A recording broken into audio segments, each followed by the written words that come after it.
Okay, let us continue.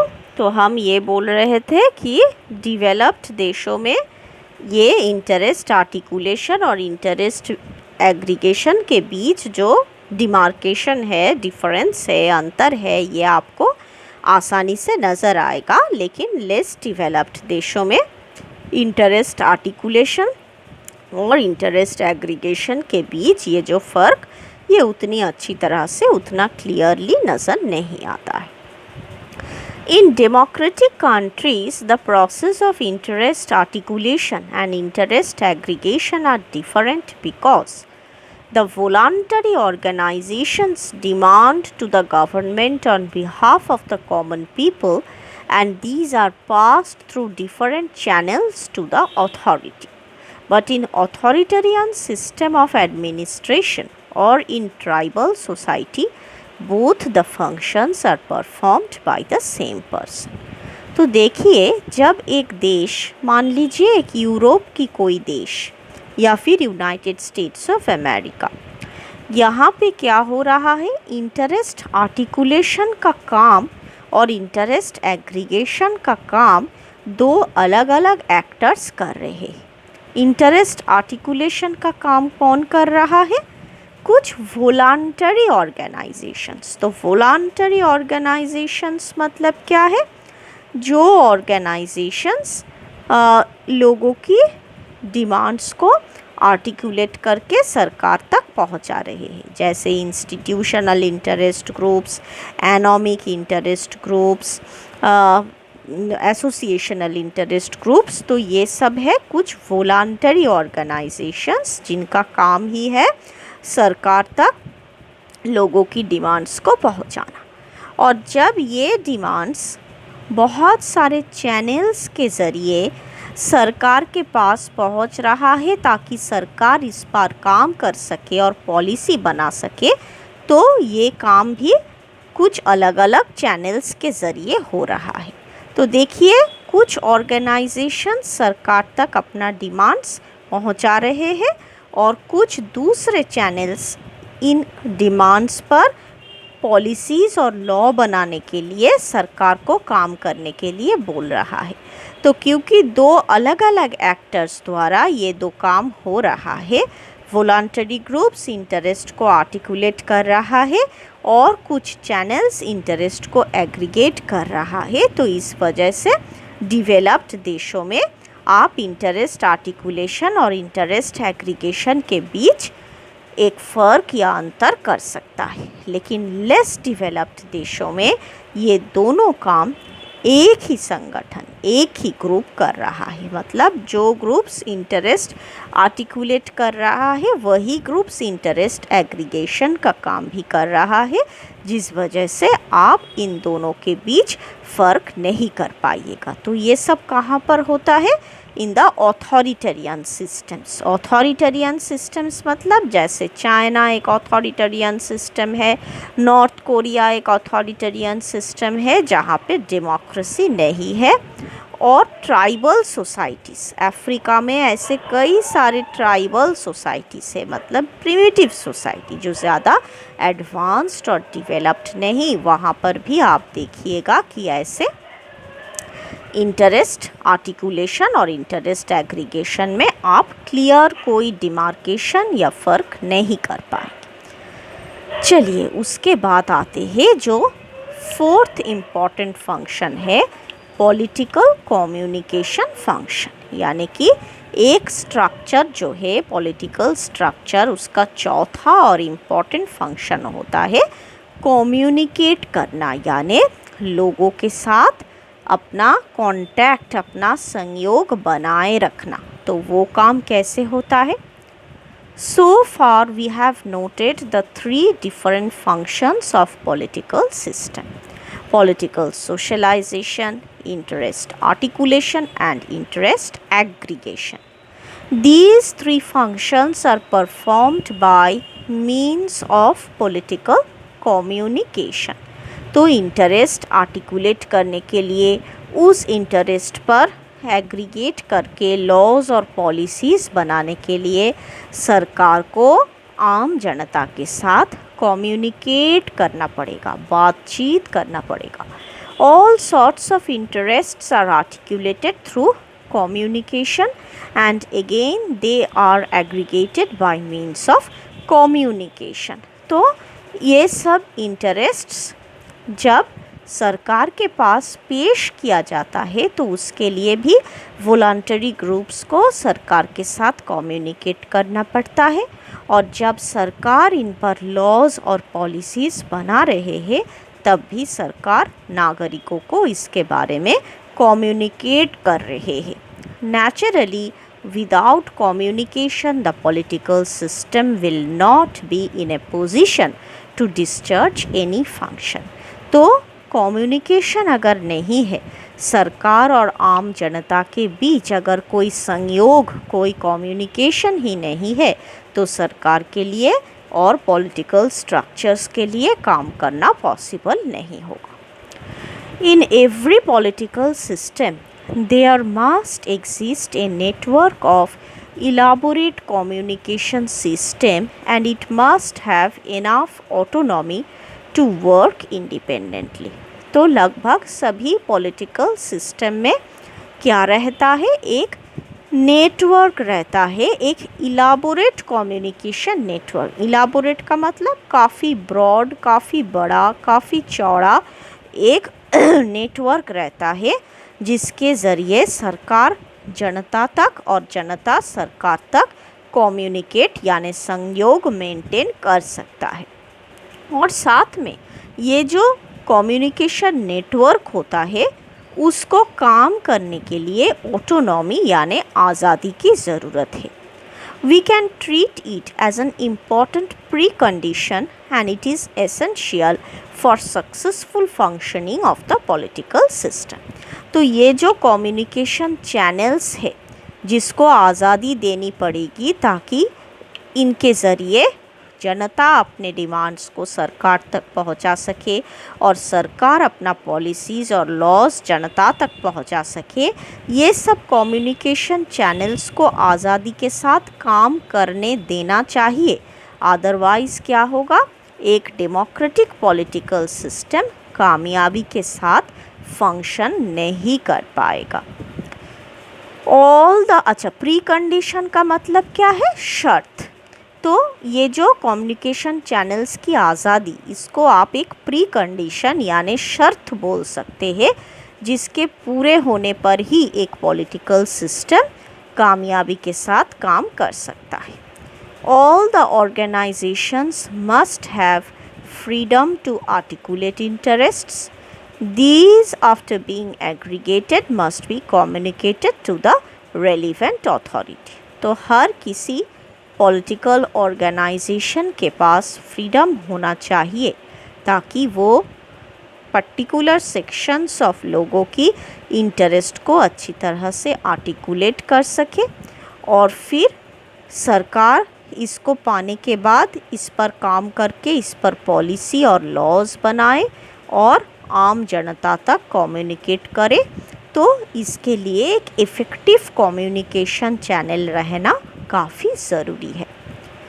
Since in the authoritarian systems, authoritarian system मतलब जहाँ पे democracy is absent, जैसे कि China, north Korea. Since in authoritarian systems there is no elaborate and effective network of political communication, a political system is generally characterized by the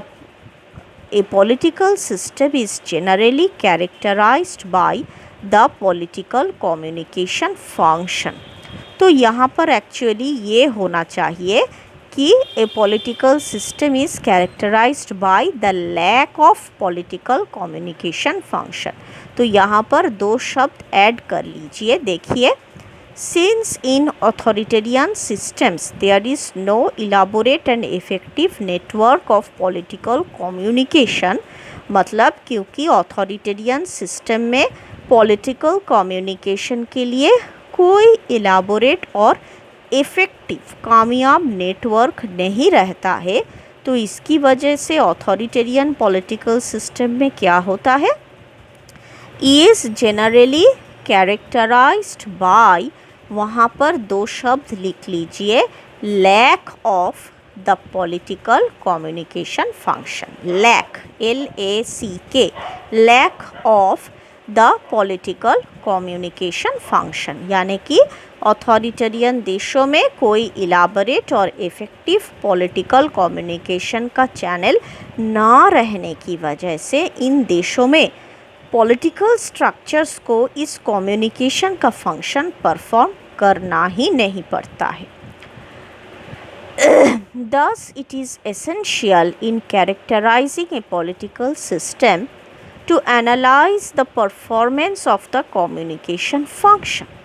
तो एक political system के लिए और उसके स्ट्रक्चर्स के लिए ये ज़रूरी है कि वो अपना कम्युनिकेशन फंक्शन को सही तरीके से परफॉर्म कर सके, क्योंकि अगर सरकार जनगण का डिमांड्स क्या है ये जान ही नहीं पाएंगे तो सरकार जनता के लिए कैसे पॉलिसीज़ और लॉज बनाएंगे, और जो भी लॉज और पॉलिसी सरकार ने आम जन के लिए बना लिया उसको आम जन तक पहुंचाने के लिए कोई चैनल ऑफ कम्युनिकेशन अगर नहीं रहेगा तो आम जन को पता कैसे चलेगा कि सरकार उनके लिए कुछ सोच रहा है या पॉलिसीज़ बना रहा है।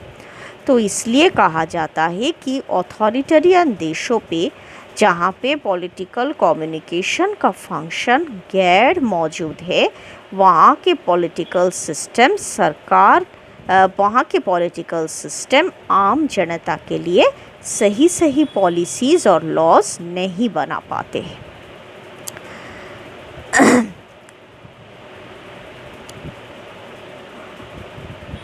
Just because of the fact that all the political functions are performed by means of communications, political communication is the crucial boundary maintenance function.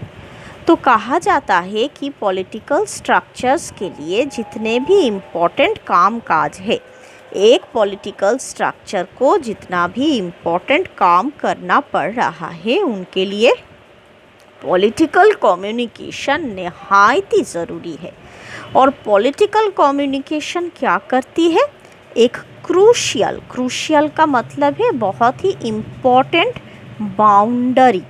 Boundary मतलब बॉर्डर मेंटेन करता है। तो ये बॉर्डर किसके बीच मेंटेन किया जाएगा? Between the government and the common people.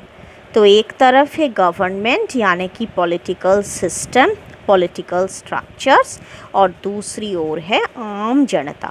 तो political system और आम जनता के बीच एक अच्छा सा इम्पोर्टेंट बाउंडरी बनाए रखने के लिए पॉलिटिकल कम्युनिकेशन बहुत ज़रूरी है।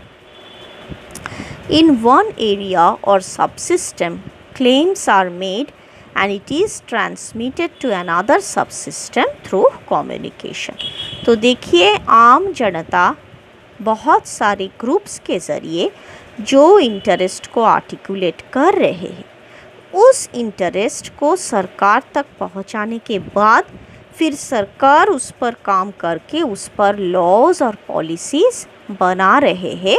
ये सब पॉसिबल हो रहा है सिर्फ और सिर्फ पॉलिटिकल कम्युनिकेशन की वजह से। The success of the input functions of the political system to a large extent depends upon the efficient and independent network of communication. तो जितने भी इंटरेस्ट आर्टिकुलेशन वाला फंक्शन आपने देखा, जितने भी इनपुट फंक्शंस आपने देखा, चाहे वो पॉलिटिकल सोशलाइजेशन हो या फिर इंटरेस्ट आर्टिकुलेशन हो या फिर इंटरेस्ट एग्रीगेशन हो, वो किस हद तक एफिशिएंट यानी कामयाब होगा वो सब डिपेंड करता है कि कम्युनिकेशन का नेटवर्क कितना आज़ाद है और कितना कामयाबी के साथ काम कर रहा है।